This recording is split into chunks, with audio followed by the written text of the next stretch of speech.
Jai. Ok, então Sri Samaraj, manifestação divina, né?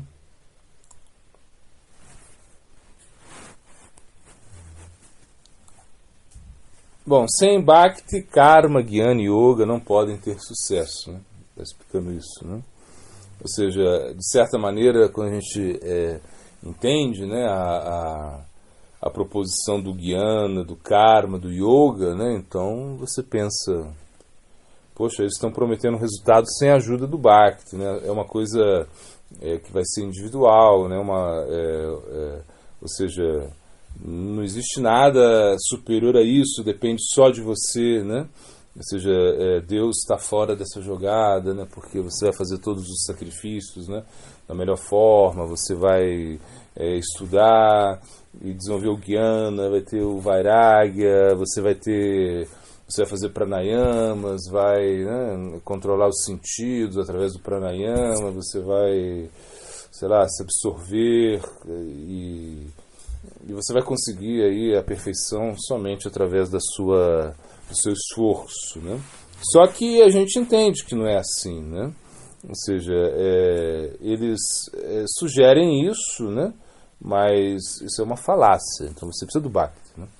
Você precisa do Bhakti porque sem o Bhakti esses processos eles não podem dar resultado independentemente, né?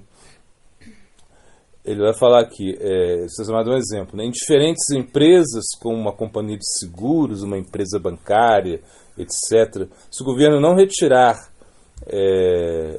ou seja, o governo tem que apoiar essas pessoas, né, para que eles possam trabalhar, né?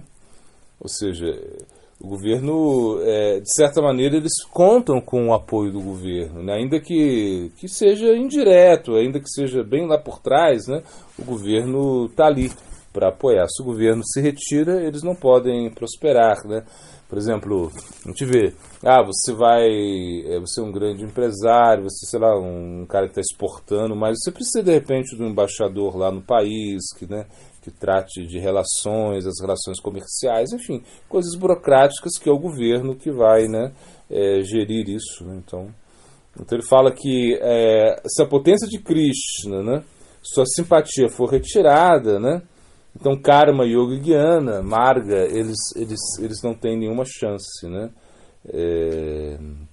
Então isso tudo está apoiado pela vontade de Krishna. Então, de certa maneira, Krishna ele permite isso. Ou seja, ele mesmo fala, né? O caminho impessoal ele existe, ou seja, não é que Krishna está negando isso, né? Ele fala, não, existe, é difícil, sim, é complicado, né? E depois de muitas vidas eles vão chegar a mim, Krishna está explicando assim, né? Ou seja, e o caminho do Bhagavad Gita, Krishna ele vai falar, né? Quando ele fala do Dharma, do Karma Marga, ou seja, desses aspectos, né? Do Jnana, do Yoga. Isso nada mais é do que uma referência para depois ele glorificar o Bhakti, né? Assim, os comentaristas explicam, né? Ou seja, ele apoia isso, sim, como caminhos, né, transcendentais, mas no sentido de glorificar o Bhakti, né? Porque em muitos versos ele vai falar Yognam-pi, Sarvesham, né? Matgatenam Parat, Manan, Shradavam Bhajante Dilman, Samedhyuktatambu Mataha. Ele fala, não, de todos o yogi, de todos os yogis, o Bhakti Yogi é o melhor, né? Ou seja, e antes ele tinha dito, né? Como é que é o verso? Tapasabhyo Dikoyo, Kigyanyabhyo Pimato Dikaha, Karma Bhyashchadiko Yogi, Tajma Yogi Bhavarjuna. Então Krishna, antes ele tinha dito, né? Você tem que ser Yogi Arjuna, né? Yogi é melhor que o Tapassi, que é aquele que faz austeridades, Yogi é melhor que o Gyani, que o Karmi, né? Então você tem que ser um Yogi. Então Krishna ele estimula a Arjuna a ser um Yogi. Depois ele vai explicar qual tipo de yogi é melhor. Então, na verdade, aquele que pratica Bhakti Yogi, Bhakti Yoga, né?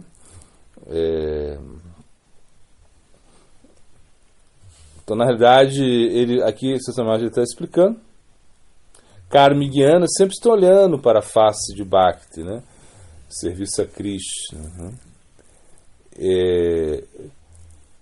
porque o que agora eles estão percebendo, o que eles estão buscando é muito insignificante, né? E eles estão, assim como, olhando para o Bhakti, e se explica que se eles não respeitam o Bhakti, eles caem da sua posição, e se eles respeitam o Bhakti pode apoiá-los de alguma maneira, né? Então sempre vão precisar do Bhakti.